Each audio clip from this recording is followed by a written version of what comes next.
Good morning, everybody. Welcome back to the installment of Scott Selections here for Saturday, May 29th. Before we get into today's play of the day, quick recap what happened yesterday. We picked up a nice winner in baseball with the Tigers and Yankees first five under 3.5 at minus 124 on DraftKings.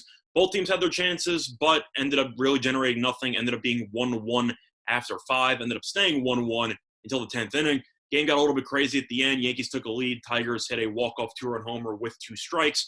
But for us, a nice, easy winner. Pretty boring game.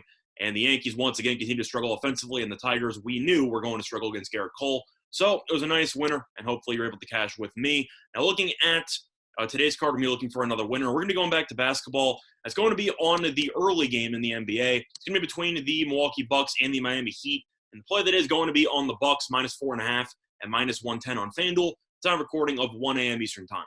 Now, I know that this is going to be probably the most public play on the board. I don't really see how many people are going to be betting on the Heat, but I think the Bucks being favored by 4.5 is ridiculous. And based on what I've seen so far in the series, I don't really think Miami's got much of a shot to keep this game close. Bucks are obviously up 3-0 in the series, going for the sweep.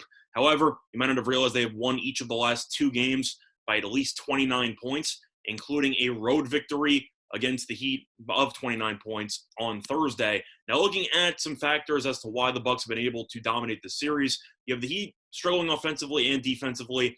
The Heat are shooting a combined 38% from the floor, and their best players are shooting even worse. Bower's shooting 30.6%, Adebayo's shooting 40%, Hero is shooting 28%, Dragic is shooting 42.9%, even Duncan Robinson shooting about 40%. So all of the key contributors from last year's team, which made the Heat so entertaining to watch, have really all struggled, and it seems like the Bucks have really just built a perfect roster to face off against this team, because at no point have the Heat look comfortable offensively. I know game one did go to overtime, and the Heat did score 107 points, but if you take overtime out of the equation, the Heat have yet to reach 100 points in regulation in this series, and with how Milwaukee's been playing offensively, scoring 132 in game two and 113 in game three, plus being able to bench pretty much all their key players late in the game, they probably could have broken 120 if they kept everyone in.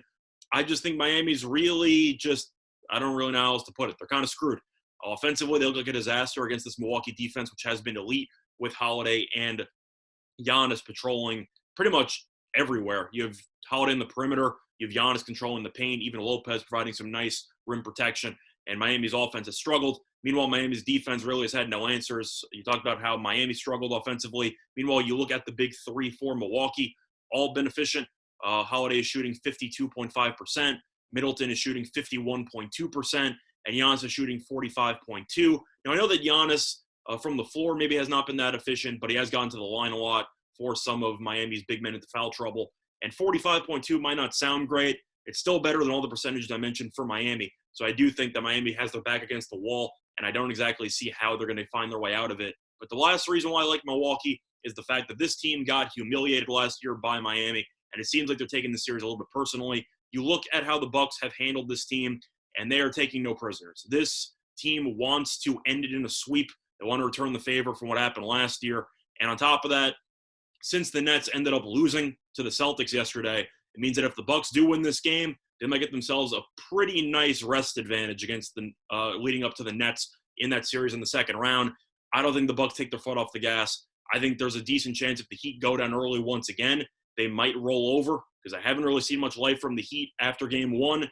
And I don't exactly expect that to change. But if you want to talk about adjustments the Heat could make, the truth is I don't really know where you're going to go, because every player that they've had that I've mentioned has been awful. Butler looked better in game three, kind of tried to will them to victory, and nobody followed him. Adebayo looks lost because Milwaukee keeps dropping off of him, and he seems like he's caught no man's land.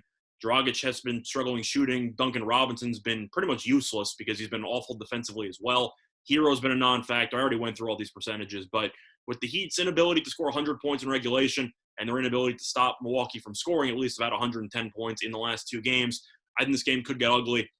And I think that even though the Heat typically have a pretty good home court advantage, it wasn't a factor on Thursday, and I don't exactly think it's going to be a factor on Saturday. So play the day once again here for Saturday. May 29th is going to be on the Bucks minus 4.5 and minus 110 on FanDuel. Bye, everyone.